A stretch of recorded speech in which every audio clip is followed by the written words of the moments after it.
What's up, guys? So it is Wednesday right now, day 7. So it's been about a week, so I'm gonna do the official weigh-in. So I'm here, I'm in the health room of my school, as you can see, and I'm about to jump on, hang on. Okay, so I'm about to hop on the scale here. So, all right.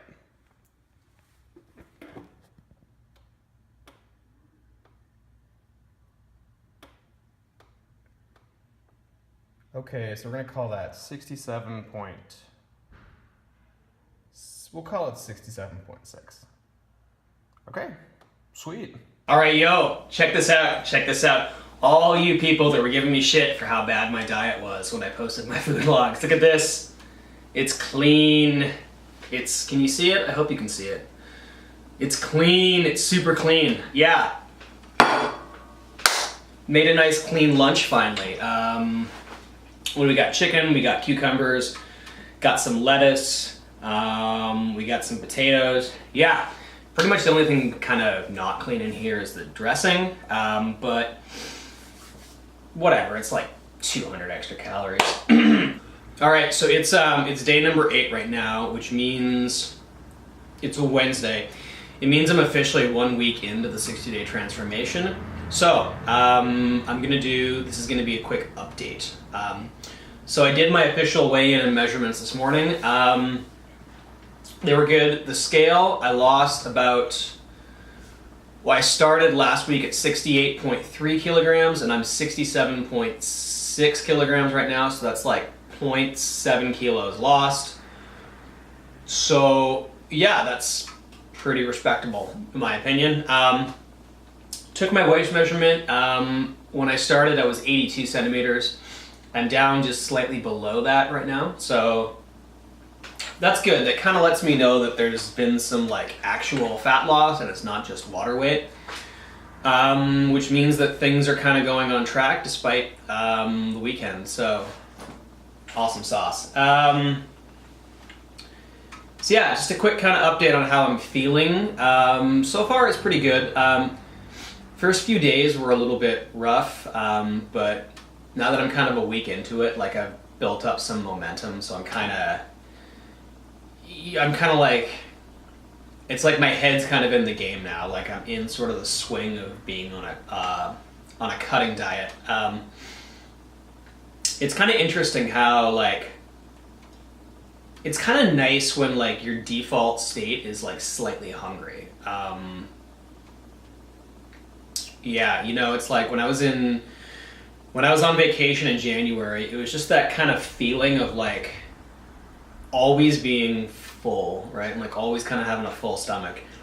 And it's not the greatest feeling ever. And like, you know, right now, kind of when you're spending most of the day like slightly hungry and then having sort of periods where you eat a lot, it's just it's kind of a nice feeling. And I mean, it's the beginning of the cut. It's the beginning of the transformation, so like ask me again in 6 weeks and I might have a different answer for you. But yeah, it's been pretty good. Yeah, so far, the transformation and just like life in general, it's going pretty good. Obviously I'm not happy about being back at work. I wish I was still on vacation, but you know, it's an opportunity to get some stuff done. I really kind of think this is a good time of year for me to be doing a cut like this because it's like, right now we're in like the ass end of winter and like, it's almost over. It's less than 2 months, then it's springtime. And it's like, for a lot of people, myself included, this is kind of the toughest time of the year, just psychologically. And it's nice to have like this kind of goal that I'm working towards, this sort of like overarching goal that's just like drawing in all my energy and my focus, and it's kind of distracting me from the fact that it's still winter. And so yeah, I think it's good. So when I finish the cut, when I finish the transformation, it's going to be springtime, and springtime in Korea is really nice. Yeah, I don't understand like when I first got into fitness, the advice that everyone would kind of give is, it was like you would do like your bulking or whatever during the winter and then you cut during the summer. I don't really understand why people would want to cut during the summertime, because like for me, I've always found the hardest part about dieting and the hardest part about losing fat is socializing. It's like, you know, being out and about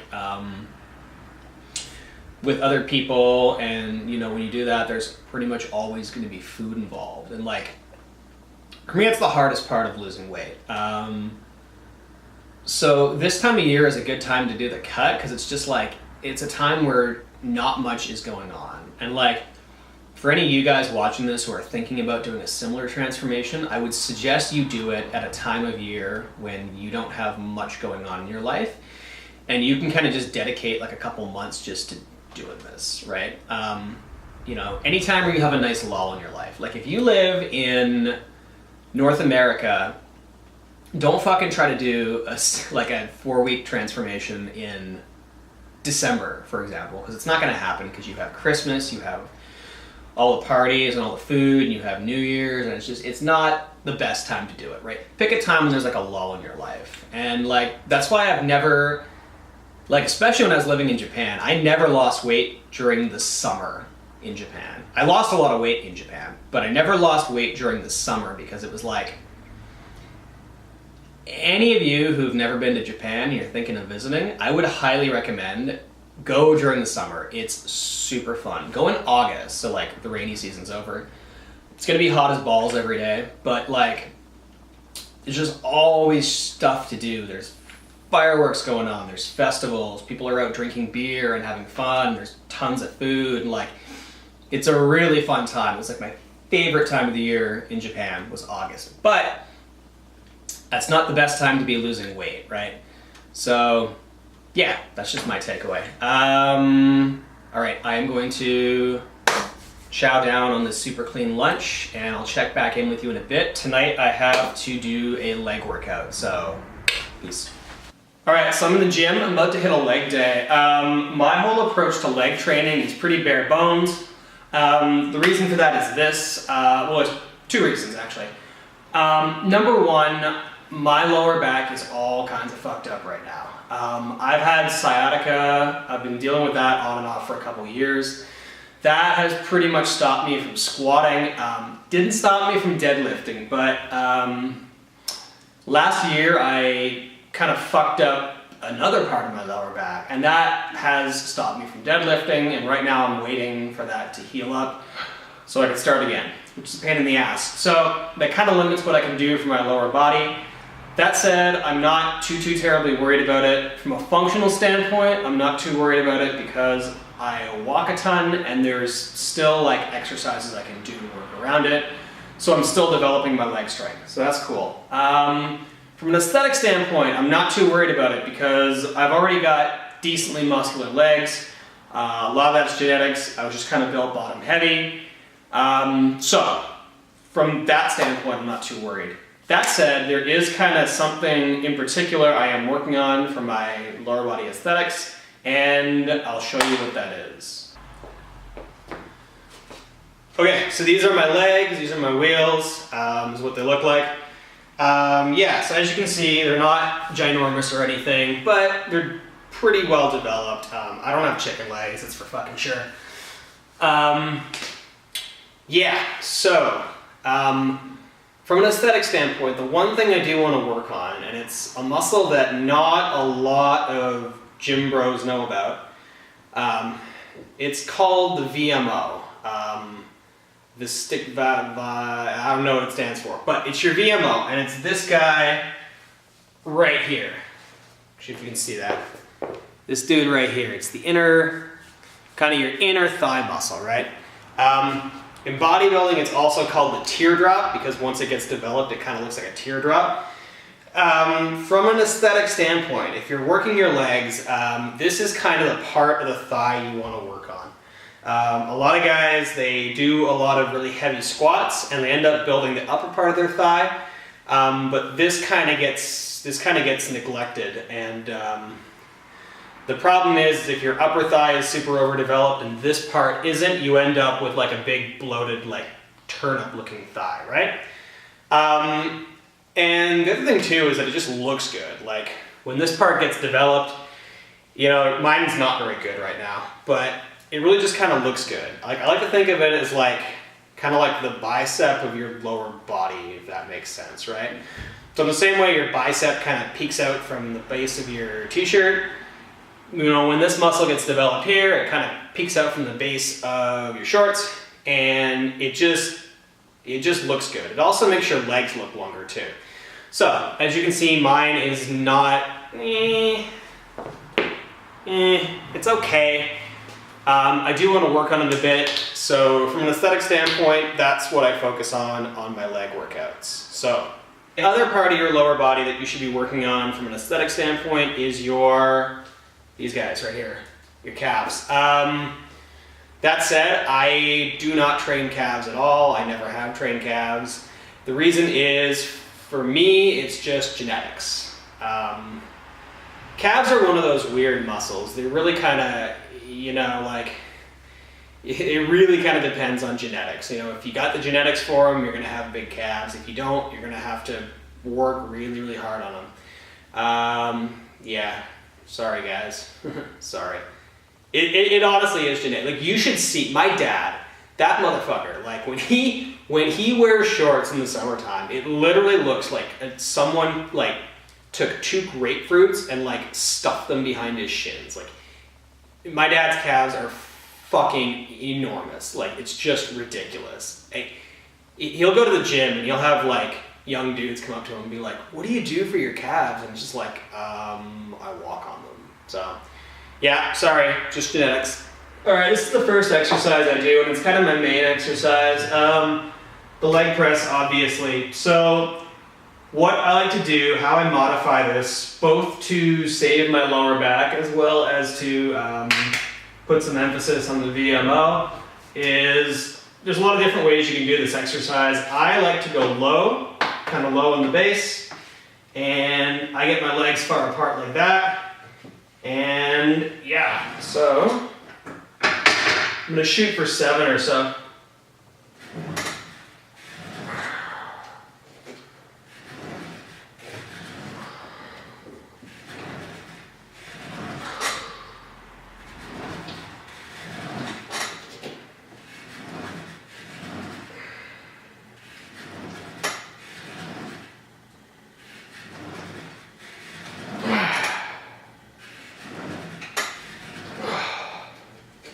So when I do these guys, I don't like to go too low on them because I'm trying to keep the pressure off my low back.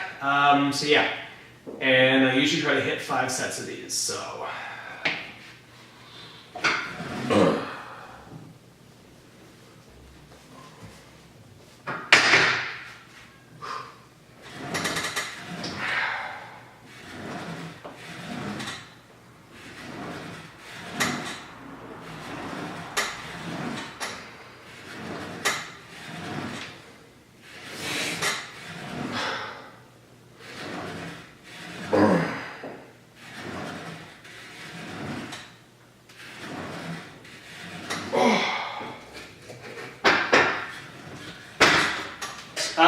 This is going to be the other leg exercise that I do. This also kind of hits the VMO. It's called the Bulgarian split squat. So, just a word of warning, my balance is like fucking terrible. Like my balance is so bad. So, I'm still getting the hang of these. So if you want to try these at home, don't copy my form. Go find someone who knows what they're doing. Yeah, okay.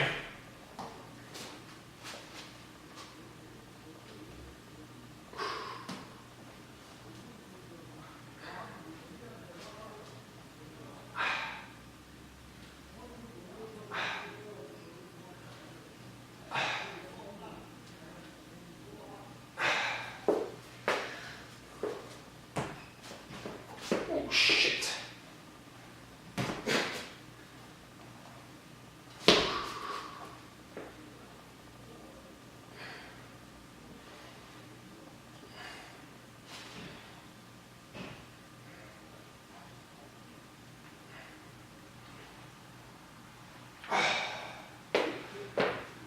Yeah, so I'm gonna try to hit 2 more sets of those. All right, and that is that. That's leg day.